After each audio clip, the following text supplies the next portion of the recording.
iskugu mashquulinaynin inaan arrimahan kale xisaabtan iyo wax laga sameeyo laakiin dawladda harin weyn u taalo oo culays ah oo ah la xisaabtan wax la yiraahdo xagee ka jirtaa mushkiladda saddex qolaa meeshan taalo ama dhoo afar yaa qaadaya mas'uuliyadda ah in 8 bilyan ay baxday walina dhibaatada ay maalin ka dambeysay si kordhayso yaa qaadaya mas'uuliyaddan dabcan deeq bixiyaa deeqdii uu bixiyay runtii waxyaalaha aniga aad ii walwal geliyo waxaa kamid ah oo xanuujiyo waliba oo intaan hawshan ku jiray aan arkay in ay gargaarka bini'aadanka Soomaaliya oo iska noqday hawl ganacsi ah business industry oo iska noqday waxay dhahaan ajnabiga luqadda ajnabiga lagu yiraahdo oo iska ganacsi camal ah dalka 2011 waxaa ka dhacday macluul adduunka soo gurmaday lama kala harin qaasada dawladda Turkiga walaalahana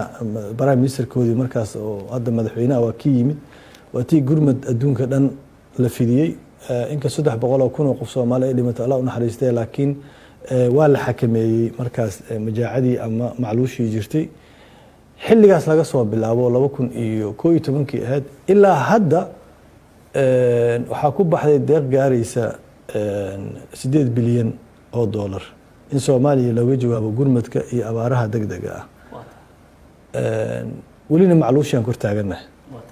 marka haddaad fiiriso isma leh lacagta la sheegay Soomaaliya ku baxday magaca Soomaaliya lagu bixiyay ama deeq bixiyaha soo bixiyay ama qolada fulisay intaba iyo dhibaatada iyo baaxadda iyo xajmiga hadda dadka haysta isma laha wax isku dhowna ma ah marka waxa halkaas ka garanaysaa meesha inay iska tahay meel maaragtay laga ganacsado gargaarka bini'aadanka Soomaaliya inuu yahay meel laga ganacsado oo ay tahay waxa aad ii xanuujiya hadeertaan oo islaha xal ma loo heli karaa arintaas in wax laga qabto runtii waa midaas ayada ah yeeta marka ciidaas leedahay wax ka ganacsanaysa arrimaha gargaarka waxa ka shaqeeyo dhan baa aniga qolo gooni farta kuma taagay laakiin waxa isku qabo waayay 8 bilyan baxday dadkiina wali abaar iyo dhibaato ay ku jiraan tusaalahan aniga markii madaxweynaha magacaabay oo gargaarka adduunka aan dawladda Soomaaliya anoo magaceeda ku hadlay adduunka aan ka raadinayay deeqda waxa la ilahaa waxa loo baahan yahay 1.4 bilyan oo dollar si looga jawaabo dhibaatada markaas jirtay oo sanadkii 2022 hadda sanadkii 2023 waxa loo baahan yahay 2.8 bilyan 2 bilyan iyo 800 milyan oo dollar loo baahan maalin kasta baahida looga jawaabayo gurmadka waa sii badanaysaa dhaqaalaha loo baahan yahay dhibaatadiina way sii badanaysaa waxay ahayd in ay yaraato dhibaatada maadaama hanti intaas la eg ama deeq intaas la eg dalka la geliyay in ay yaraatay ahayd dhibaatadii waa sii badanaysaa lacagta loo baahan yahay waa sii badanaysaa aqli gal maaha marka logic ma ah waa meesha marka ay u baahan aniga waxaan islahaa maadaama hadda focuskayga ama diiradda aan saaray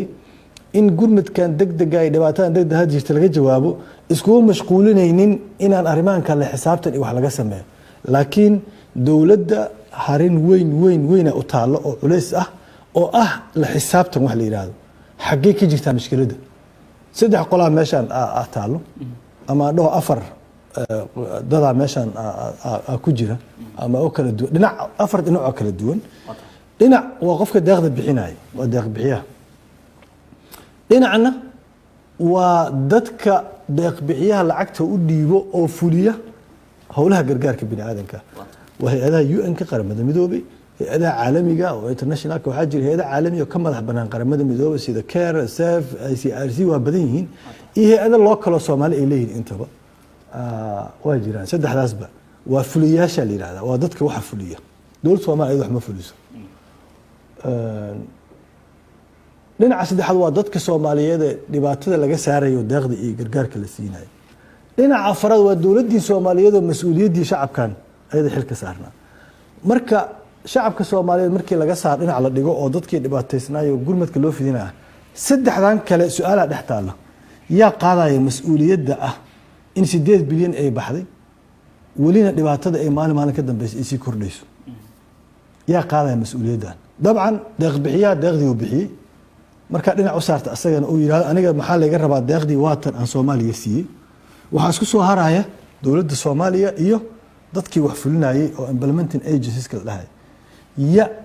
meeshaas marka waxaa ka maqan isla xisaabtan wax la yidhahdo oo ah dowladdu inaysan la xisaabtamaynin ama la xisaabtami karin ama aysan la xisaabtan u ahayn